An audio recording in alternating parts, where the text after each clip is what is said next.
Dios les bendiga. En esta oportunidad estamos aquí para continuar nuestros estudios y nos toca ver lo que es la quinta edad, el quinto tiempo en el Kairos de Dios, o lo que se llama técnicamente la quinta dispensación, que es la dispensación de la ley. Para el día de hoy vamos a contar con la ayuda de Damaris, que va a estar proveyéndonos la lectura de algunos textos de la Biblia. Así lo hacemos un poquito más fluido, más ameno, ¿no es cierto? Si tuviéramos que medir este tiempo en un tiempo cronos, aproximadamente duró alrededor de 1500 años y va desde la promulgación de la ley en el monte Sinaí hasta lo que es el juicio de la cruz de Cristo, el juicio que consideramos el más importante de la historia de la humanidad, y después les vamos a decir por qué.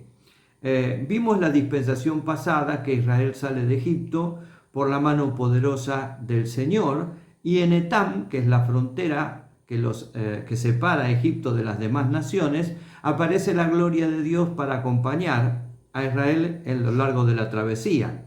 Conocemos la historia que Israel va a cruzar el Mar Rojo por la mano del Señor, y luego Israel va a desviarse en su ruta para dirigirse hacia el sur, a la península del Sinaí, al monte de Sinaí. Esto estaba todo previsto por Dios. Cuando Dios llama a Moisés, Dios les dice a Moisés que va a tener que llevar al pueblo hacia el monte Sinaí, y que en ese monte, como Dios se le había revelado a él, también se iba a revelar al pueblo del Señor. La travesía desde que cruzan el Mar Rojo hasta que llegan al monte Sinaí dura aproximadamente 3 meses. Así que Israel está en dirección al sur, desviándose de su ruta natural. Si hoy nosotros tuviéramos que trasladarnos desde Egipto hacia la tierra de Canaán, la distancia aproximada en forma lineal es de 680 kilómetros. La ruta más rápida que hoy se establece entre Egipto y Canaán abarca más o menos 1075 kilómetros aproximadamente, lo que demoraría en un viaje natural con un vehículo alrededor de 13 horas, 14 horas más o menos en promedio. En aquel tiempo podía haber llevado algunas semanas o algunos meses nada más, si no fuera porque Dios le había dado la orden a Moisés de que llevara al pueblo al monte Sinaí, que ahí los detuviera y que de ahí Dios se iba a revelar y se iba a comunicar con su pueblo. Tenemos que decir que aproximadamente Israel estuvo 2 años en el monte Sinaí. Luego sale del monte de Sinaí para ir con destino a Cades Barnea, lo que representa otros 3 meses más o menos de viaje para llegar a Cades Barnea, y luego se produce el incidente por el cual Dios determina que Israel no va a entrar en la tierra prometida en ese momento, sino que va a vagar durante 40 años, que van a incluir todo este tiempo que Israel estuvo en el monte Sinaí, más el tiempo que Israel tardó en llegar al Sinaí y desde Sinaí hasta Cades Barnea. Si usted lee bien el libro de Deuteronomio, allí va a encontrar el tiempo exacto. 40 años involucró toda la travesía desde que llegaron hasta Sinaí hasta que finalmente, después de 2 años casi y medio, llegaron a Cades Barnea, y se produjo este incidente por el cual los israelitas, o la generación que había salido de Egipto, no pudo entrar en la tierra prometida. Estando allí en el monte Sinaí, Dios se va a revelar a Israel de una manera extraordinaria. El monte va a temblar, la presencia de Dios va a ser terrible, de tal manera que Israel va a tomar la peor decisión que puede tomar una persona a lo largo de su vida. Ellos van a decirle a Moisés: sube tú por nosotros al Señor y comunícanos lo que el Señor quiere hablar con nosotros. Es tremendo esto, es increíble que alguien pueda decidir de esta manera. Sin embargo, hoy, en el siglo XX, muchas personas prefieren que otros suban al Señor por una revelación fresca, en vez de ir ellos mismos en busca de la presencia del Señor y en busca de la revelación que Dios tiene para darnos. Probablemente sea esto por el temor que genera la presencia del Señor, y porque a veces no somos capaces de santificarnos y de consagrarnos para poder ver el rostro del Señor cara a cara, sin intermediarios, como lo vio Moisés, ¿no es cierto? Muy bien, tenemos que aclarar que cuando la Biblia dice que Moisés vio a Dios cara a cara, lo que en realidad está diciendo es que no hubo intermediarios entre Dios y él, porque en sí no vio el rostro del Señor, sino que la Biblia aclara que vio su espalda como quien ve la figura detrás de un velo. Esto para que no haya ninguna suspicacia, ninguna posibilidad de contradicción en lo que pasó en aquel monte Sinaí por la presencia del Señor y la presencia de Moisés. Muy bien, este tiempo o esta dispensación se va a iniciar con un pacto. El pacto es conocido como pacto mosaico porque se hace con Moisés. Es Moisés el que recibe el pacto directamente de las manos del Señor, habiendo subido al monte para buscar la revelación fresca que Dios tenía para su pueblo. Vamos a ver algunos de los lineamientos de este pacto mosaico, muy importante. Tenemos que aclarar también que durante esta dispensación se va a producir un segundo pacto, que es un pacto con David, pero ese pacto, conocido como pacto davídico, no se aplica a esta dispensación, sino que es un pacto que más tarde se va a aplicar a la última dispensación, que es la dispensación del milenio. Por lo tanto, el pacto que rige sobre la dispensación de la ley es el pacto que Dios va a hacer con Moisés y a través de Moisés con su pueblo en el monte Sinaí. Muy bien. La primera condición que nosotros tenemos en este pacto es que se establece una señal de respeto, podríamos decir, entre Dios y su pueblo, que está marcada por el día sábado. Dios le pide a Israel que santifique el día sábado y que en el día sábado no se haga ningún trabajo, ninguna tarea que no sea esencial, sino que ese día sea dedicado para el Señor, ¿sí? Esta es la primera condición que Dios pone en este pacto. Dios separa un día para Él. Él quiere que su pueblo ese día cese todas las tareas y entonces tenga comunión con Dios, busque comunión con el Rey de Reyes y Señor de Señores. Señal que Israel pervirtió, convirtiendo el sábado prácticamente en un Dios y no haciendo ninguna tarea, incluso tareas esenciales muchas veces, Israel dejaba de lado. Recuerde usted que Jesús les dice: hipócritas, ¿quién de ustedes cuando una oveja se cae en el pozo no es capaz de levantarla y de ayudarla? El Señor, el Hijo del Hombre, es Señor del día sábado, es Señor del día de reposo. El día de reposo se hizo por causa del hombre y no el hombre por causa del día de reposo, dándole a entender que ellos habían malinterpretado y mal enseñado, mal transmitido la ley del Señor. Lo único que Dios quería con el día sábado era un tiempo para tener comunión íntima, relación íntima con su pueblo. Quizás esto es lo que Dios quiso desde el principio, porque si miramos lo que Dios hacía con Adán, Dios siempre buscó tener un tiempo aparte para tener comunicación y comunión con su criatura. En segundo lugar, Dios va a entregarle el decálogo. Cuando hablamos del decálogo, nosotros hablamos de los 10 mandamientos, preciosos 10 mandamientos que regulan la vida del pueblo del Señor.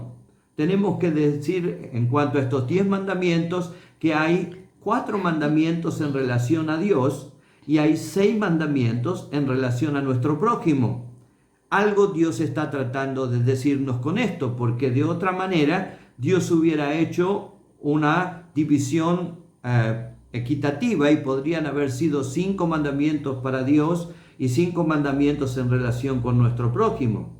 Pero cuando Dios establece esta diferencia es porque quiere hacernos entender que no podemos relacionarnos con un Dios que no vemos si no aprendemos a relacionarnos con nuestro prójimo al que continuamente vemos.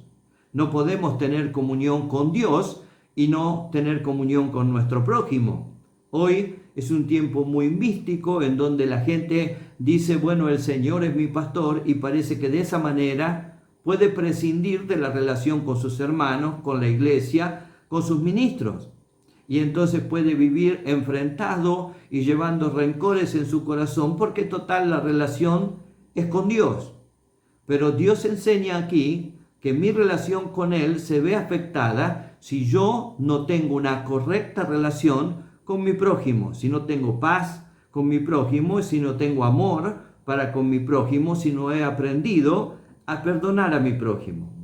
En tercer lugar, en estas condiciones del pacto, el Señor les va a dar una serie de juicios y una serie de ordenanzas que van a regular la vida de Israel. Dios va a formar un sacerdocio en Israel y les va a dar una serie de lineamientos que tienen que ver con la santidad, que tienen que ver con la consagración, que tienen que ver con la manera en la que Israel se tiene que acercar a Dios para que el Señor reciba su ofrenda y el Señor le bendiga. Todo esto nosotros lo tenemos descrito en el libro de Levítico, una serie de ordenanzas para que Israel sea diferente a los demás pueblos. La misión de Israel es realmente muy, pero muy importante. Israel ha sido elegido para ser un reino de sacerdotes. ¿Qué quiere decir esto? Quiere decir que Israel tenía que ministrar la salvación a las demás naciones. Israel no entendió este lineamiento del pacto. Israel tomó la ley para sí y desechó a las demás naciones, y por eso nosotros tenemos en el libro de Jeremías un capítulo muy famoso, que es el de Jeremías con el alfarero, en el capítulo 18 del libro de Jeremías, en donde Dios tiene que tomar la iniciativa de hacer otros planes para con Israel, porque el primer propósito se echó a perder. Israel no entendió que tenía que ser un reino de sacerdotes y que lo que recibía en el Sinaí tenía que transmitirlo a todas las demás naciones, porque el deseo de Dios era que todas las naciones alcanzaran la salvación. En cuarto lugar, la cuarta condición de este pacto es que se va a elegir una tribu para el sacerdocio. La tribu que se elige es la de Leví, por cuanto fue fiel a Dios en el incidente aquel con el becerro de oro. A la tribu de Leví se la va a eximir de los trabajos, no van a trabajar, van a estar íntegramente dedicados a lo que es el servicio en la obra del Señor, pero asimismo también se los exime de cualquier heredad o de cualquier posesión. La posesión de ellos va a ser precisamente una posesión espiritual. La tribu de Leví tendrá que ministrar en la alabanza, tendrá que ministrar en la oración y tendrá que ministrar en la palabra. Toda la vida de la tribu de Leví va a girar alrededor de lo que es el sacerdocio. Muy bien. Ahora, estuvimos hablando de la ley y es importante hacer algunas apreciaciones con respecto a esto. La ley tenía un triple propósito. El primer propósito que la ley tiene, por la cual Dios se la da al pueblo de Israel, es traer conocimiento del pecado. Es decir, que el hombre sepa fehacientemente qué cosas son las que ofenden la santidad de Dios y por lo tanto debe dejar de practicarlas si quiere tener comunión con Dios. En segundo lugar, la ley tenía como propósito cubrir el pecado. Nunca la ley pudo quitar el pecado. Para eso vino el Señor Jesucristo. Recuerde usted que Juan, cuando lo ve venir al río Jordán para bautizarse, declara: he aquí el Cordero de Dios que quita el pecado del mundo. Hasta el momento la ley lo que va a hacer es cubrir el pecado. Por eso el apóstol Pablo habla de que en otros tiempos Dios pasó por alto los pecados de nuestra ignorancia. ¿Qué quiere decir? ¿Que Dios hizo la vista gorda? No. Quiere decir que esos pecados Dios no los vio. Estaban cubiertos por la sangre de aquellos animales inocentes, estaban tapados a la vista de hoy y entonces Dios los pasó por alto. ¿Sí? Si Dios hubiera visto aquellos pecados, el juicio hubiera sido tremendo sobre las personas.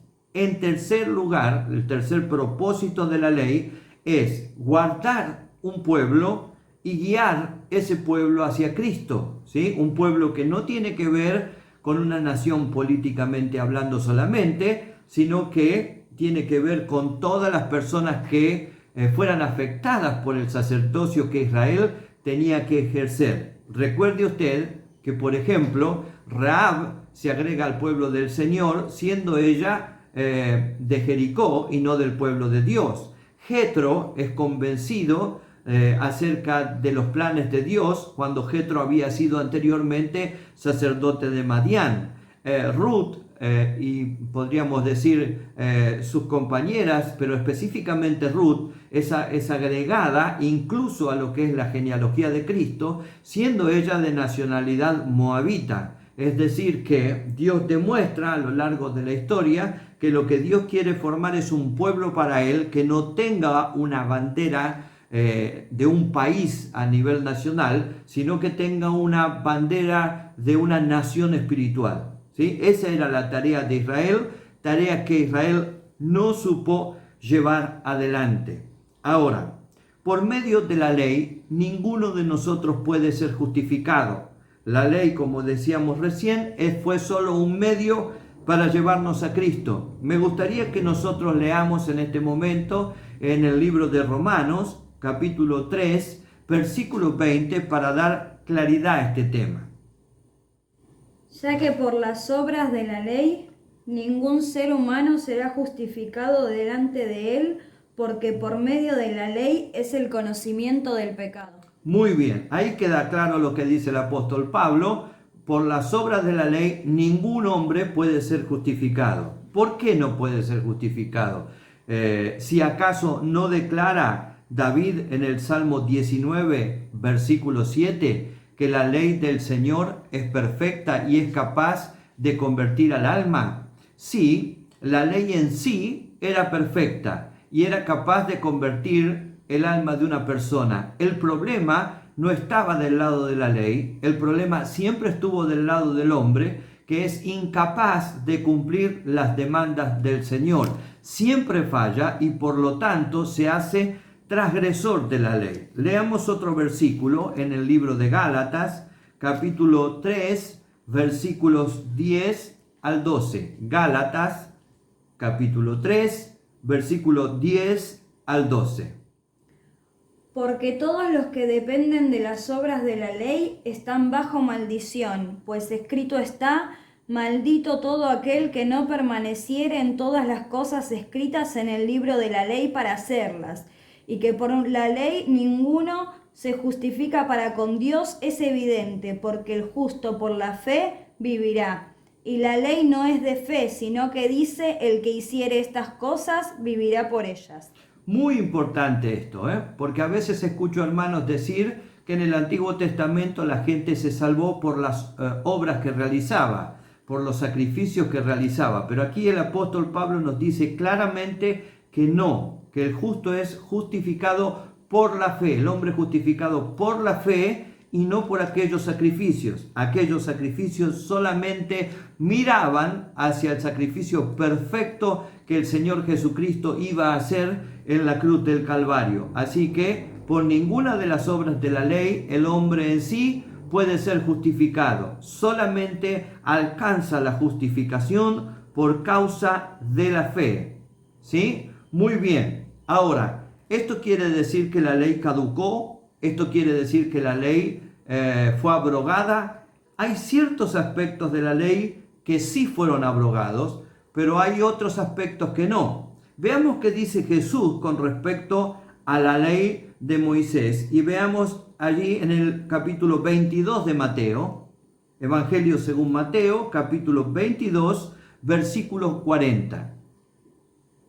De estos dos mandamientos depende toda la ley y los profetas.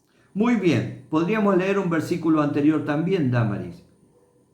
Y el segundo es semejante: amarás a tu prójimo como a ti mismo. Muy bien, ¿qué nos está diciendo el Señor? Que la ley depende de dos mandamientos. El primer mandamiento es: amarás al Señor tu Dios con todo tu corazón, con toda tu alma y con toda tu mente. Esto involucra que obviamente yo no voy a tener otros dioses que no me voy a hacer imágenes. Si amo a Dios, yo voy a cumplir con esos mandamientos. Voy a tener, me voy a inclinar solamente y adorar solamente al Señor, y voy a tener un día, un tiempo para tener comunión con Él. Y el segundo mandamiento que resume la ley, dice, es semejante a este: amarás a tu prójimo como a ti mismo. ¿Por qué? Porque los otros 6 mandamientos están involucrados en esta declaración. Si yo amo a mi prójimo como a mí mismo, voy a honrar a mi padre y a mi madre, porque mi padre y mi madre también forman parte de mi prójimo.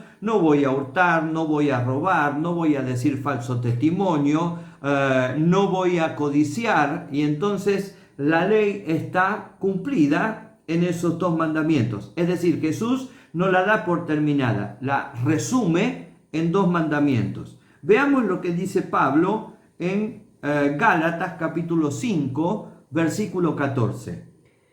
Porque toda la ley en esta sola palabra se cumple: amarás a tu prójimo como a ti mismo. Muy bien, Pablo resume la ley y cumple la ley. Dice, el que ama a su prójimo como a sí mismo. Si ama a su prójimo que ve, entonces no va a tener ningún problema en amar a un Dios que no ve. Esto es lo que muchas veces no entendemos. No podemos decir que amamos a un Dios que no vemos, que jamás hemos visto, sino amamos a nuestro prójimo que vemos todos los días y que tenemos contacto con Él todos los días.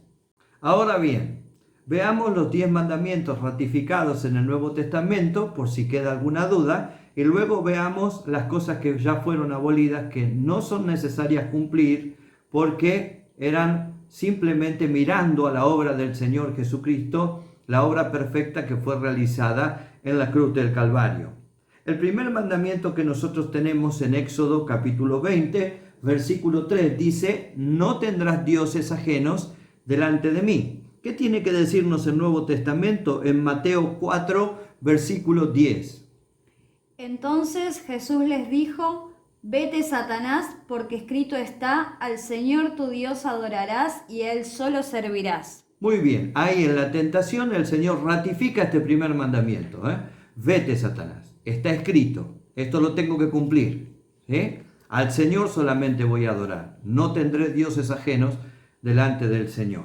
Segundo mandamiento, en el versículo 4, dice que no debo hacerme imagen de ninguna cosa creada, ni en el cielo, ni en la tierra, ni debajo de la tierra. ¿Qué tiene para decirnos el Nuevo Testamento? En Primera de Juan, capítulo 5, versículo 21. Hijitos, guardaos de los ídolos. Recomendación del apóstol Juan. Hijitos, guardaos de los ídolos. ¿Qué son los ídolos? Son los dioses que el hombre fabrica para poder tener un Dios a su manera. Toda la Biblia está plagada de advertencias con respecto a esto. Ídolos que se hacen de yeso, de madera o de cualquier otro material, y después el hombre se arrodilla y se inclina frente a ellos para adorarlos. Muy bien. El tercer mandamiento, en el versículo 7 del mismo capítulo, dice: no tomarás el nombre del Señor, tu Dios, en vano. Veamos lo que tiene que decirnos el Nuevo Testamento en Mateo 5, desde el versículo 34 hasta el versículo 37. Pero yo os digo, no juréis en ninguna manera, ni por el cielo, porque es el trono de Dios, ni por la tierra, porque es el estrado de sus pies, ni por Jerusalén, porque es la ciudad del gran rey. Ni por tu cabeza jurarás, porque no puedes hacer blanco o negro un solo cabello. Pero sea vuestro hablar sí, sí, no, no, porque lo que es más de esto, del mal procede.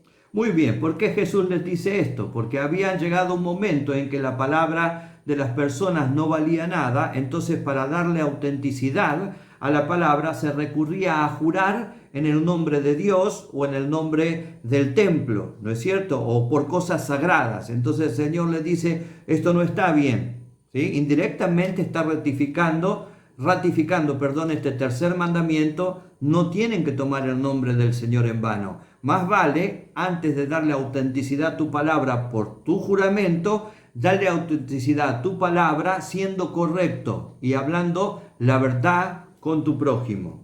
Muy bien. El cuarto mandamiento dice, acuérdate del día de reposo para santificarlo. Y este es el único mandamiento que no va a ser ratificado, curiosamente. Y voy a decirles luego por qué, pero vamos a leerlo en Colosenses capítulo 2, versículos 16 y 17. Por tanto, nadie os juzgue en comida o en bebida, o en cuanto a días de fiesta, luna nueva o días de reposo, todo lo cual es sombra de lo que ha de venir, pero el cuerpo es de Cristo. Muy bien, ¿qué está diciendo el Señor? Que nadie te juzgue por no guardar el día de reposo. Ahora, ¿por qué el Señor aquí lo inspira a Pablo a decir esto? Porque en la gracia ya Dios no pide un día, pide la vida, pide todo el tiempo, pide que nosotros nos dediquemos integralmente, enteramente para Él, cuerpo, alma y espíritu, santificado y entregado para el Señor en comunión con Dios permanente y constante. Muy bien, por eso no es ratificado este mandamiento en el Nuevo Testamento. Quinto mandamiento que aparece aquí es honra a tu padre y a tu madre para que te vaya bien y tengas largos días sobre la tierra. Veamos lo que nos dice Pablo en Efesios capítulo 6, versículo 1 y 2. Hijos, obedeced en el Señor a vuestros padres, porque esto es justo. Honra a tu padre y a tu madre, que es el primer mandamiento con promesa. Muy bien, qué interesante lo que Pablo dice ahí, ¿sí? Obedeced a vuestros padres porque esto es justo. La justicia en la Biblia está directamente relacionada con la santidad. Si querés ser un hombre santo, está diciendo, es necesario que obedezcas a tus padres y que honres a tu padre y a tu madre. Literalmente ratifica este mandamiento. Muy bien. Sexto mandamiento que tenemos en el versículo 13 dice, no matarás. Veamos lo que tiene para decirnos Gálatas 5:21. Envidias, homicidios, borracheras, orgías y cosas semejantes a estas, acerca de las cuales os amonesto, como ya os he dicho antes, que los que practican tales cosas no heredarán el reino de Dios. Tremendo, ¿verdad? Lo que Pablo dice ahí. No van a entrar en el reino de Dios los homicidas. O sea, está ratificando indirectamente este mandamiento, esta orden de Dios, no matarás. No tienes el derecho de quitarle la vida a nadie. Esto involucra lo que en estos tiempos nosotros estamos viviendo con la discusión acerca de la ley del aborto o la ley de la eutanasia. El hombre no tiene derecho sobre la vida. La vida y la muerte le pertenecen al Señor. Y cualquier intromisión en este asunto es una agresión directa al corazón de Dios. Y nosotros que somos cristianos tenemos que ratificar esta palabra. Muy bien. Vamos entonces ahora al séptimo mandamiento. No cometerás adulterio. Gálatas 5:19, en los frutos de la carne que hemos leído, también menciona este pecado. Y manifiestas son las obras de la carne, que son adulterio, fornicación, inmundicia, lascivia. Muy bien, hace la lista el apóstol Pablo y dice que es manifiesta las obras de la carne. Las obras de la carne están en contraposición con las obras del Espíritu, el fruto del Espíritu, y entonces esto nos lleva a una directa condenación. Indirectamente Pablo ahí está hablando de este séptimo mandamiento, no adulterarás. ¿Sí? Dios ha determinado que cada uno tenga su esposa y su esposo y que en santidad se viva al Señor, se viva sirviendo al Señor, perdón. Muy bien, vamos ahora al octavo mandamiento. No hurtarás. Veamos lo que tiene para decirnos Efesios 4, versículo 28. El que hurtaba, no hurte más, sino trabaje haciendo con sus manos lo que es bueno, para que tenga que compartir con el que padece necesidad. Muy bien, aquí Pablo rectifica este octavo mandamiento, ¿sí? Que el hombre trabaje y que se gane el pan con el sudor de su frente como corresponde, porque el que hurtaba ahora en Cristo no tiene que hurtar más. Tiene que saber que está quebrantando un mandamiento dado por el Señor. Vamos al noveno mandamiento. El noveno mandamiento dice, no hablarás contra tu prójimo falso testimonio. ¿Qué tiene para decirnos Damaris? Efesios 4:25. Por lo cual, desechando la mentira, hablad verdad cada uno con su prójimo, porque somos miembros los unos de los otros.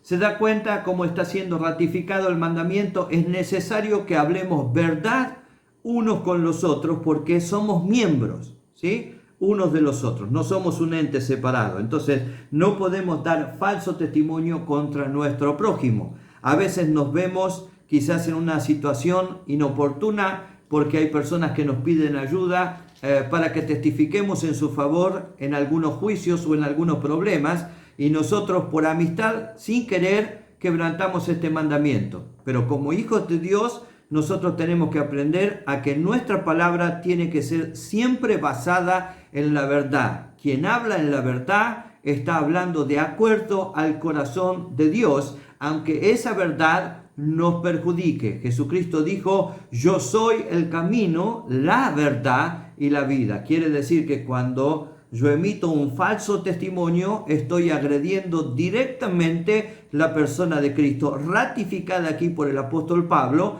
en este 9º mandamiento. 10º mandamiento: no codiciarás la casa de tu prójimo, la mujer de tu prójimo, el siervo, la criada, ni su buey, ni su asno, ni nada que él tenga. Leamos por favor entonces la ratificación de este mandamiento en Efesios capítulo 5, texto 3. Pero fornicación y toda inmundicia o avaricia ni aun se nombre entre vosotros como conviene a santos. Fíjese, ni se nombre, no que no se practique. El apóstol Pablo dice que estas cosas ni se hablen entre nosotros. No son una posibilidad para nosotros. ¿Qué es codiciar?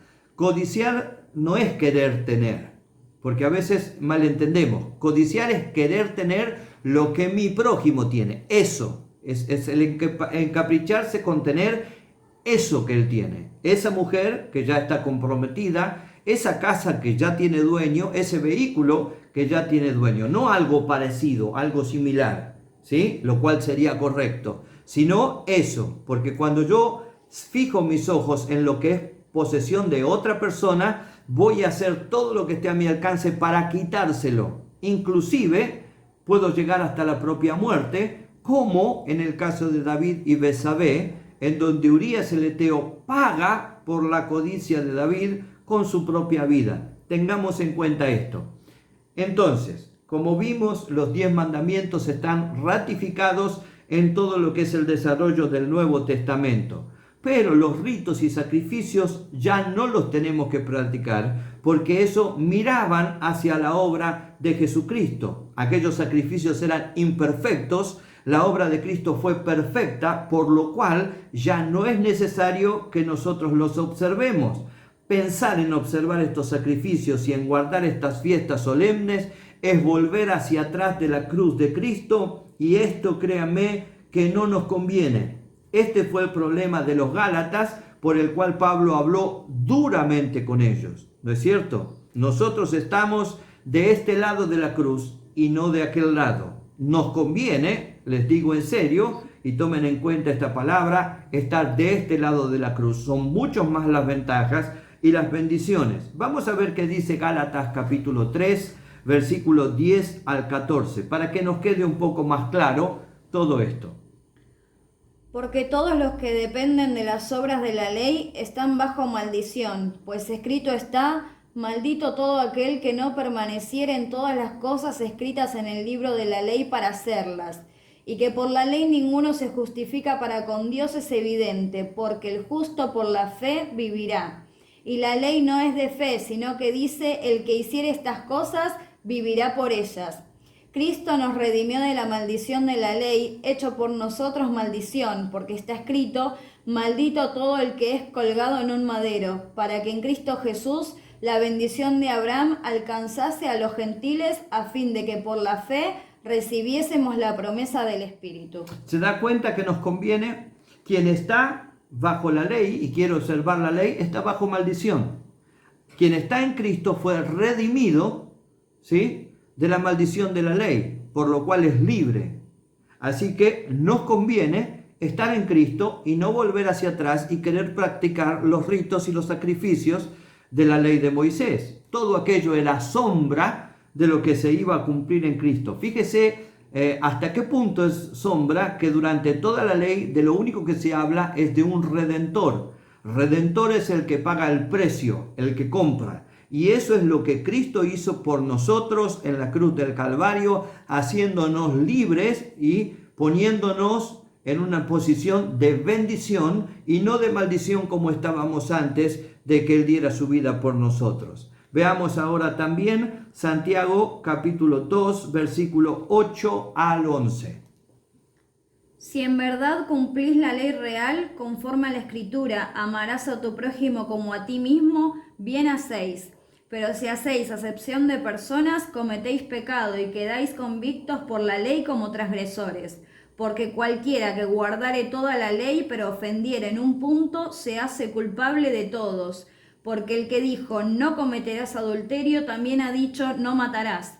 Ahora bien, si no cometes adulterio, pero matas, ya te has hecho transgresor de la ley. Muy bien, ¿se da cuenta que nos conviene? Porque quien quiere guardar un punto de la ley está obligado a guardar todo. Y si transgrede un punto, es como si hubiera transgredido toda la ley. Sin embargo, en Cristo nosotros tenemos la ley cumplida. Cristo murió por nosotros en la cruz del Calvario y allí clavó, según Colosenses capítulo 2, el acta de los decretos que pesaba en nuestra contra, por lo cual hoy nosotros somos libres y estamos bajo bendición y toda la ley está cumplida en la obra redentora de Jesucristo. Jesucristo pagó el precio que nosotros deberíamos haber pagado por nuestros propios pecados. Ahora, dijimos que esta edad comienza en la promulgación de la ley en el monte Sinaí y termina con el juicio de Cristo, que a juzgar de nosotros es el juicio más importante de toda la historia de la humanidad. ¿Por qué? Para cerrar la dispensación. El juicio de Cristo es el más importante porque si Cristo no hubiera muerto en la cruz del Calvario, todo lo que está escrito antes es historia. Simplemente historia. Puede hasta ser considerado superstición o puede ser considerado como parte de la fe de un pueblo fanático. Pero cuando Cristo muere en la cruz del Calvario, le da valor a todo lo que ha sucedido antes de él. Pero es también el más importante de la historia porque así como le da valor a todo lo que antes se dijo, le da valor a todo lo que se mira hacia adelante. El juicio ante el gran trono blanco no tendría ningún sentido si Cristo no hubiera muerto en la cruz del Calvario. Cristo le da sentido a toda la historia de la humanidad. Nosotros como cristianos debemos entender y debemos predicar que el centro y el objeto de nuestra fe es el Señor Jesucristo. En Cristo lo tenemos todo, sin Cristo no tenemos nada. Recuerde, Cristo, el juicio de Cristo en la cruz es el más importante de la historia. Le da valor a lo que sucedió y le da autenticidad a lo que viene. Cristo es quien dijo ser, es el Hijo de Dios, está sentado a la diestra de Dios. Por lo tanto, todo lo que Él dijo, como se cumplió en el pasado, se cumple en el presente y se cumplirá en el futuro de la humanidad. Muy bien, con esto cerramos esta dispensación. Que el Señor los bendiga. Si Dios nos da vida y gracia, la próxima semana estaremos viendo la sexta y anteúltima dispensación en la historia de la humanidad, el anteúltimo kairos en la historia de la humanidad, que tiene que ver con la gracia. Esta era especial que estamos disfrutando nosotros, vos y yo. Dios te bendiga. No te olvides de suscribirte a nuestro canal. De esa manera nos bendecís, de esa manera nos ayudás para que nuestro ministerio en la enseñanza pueda seguir adelante. Muchas gracias.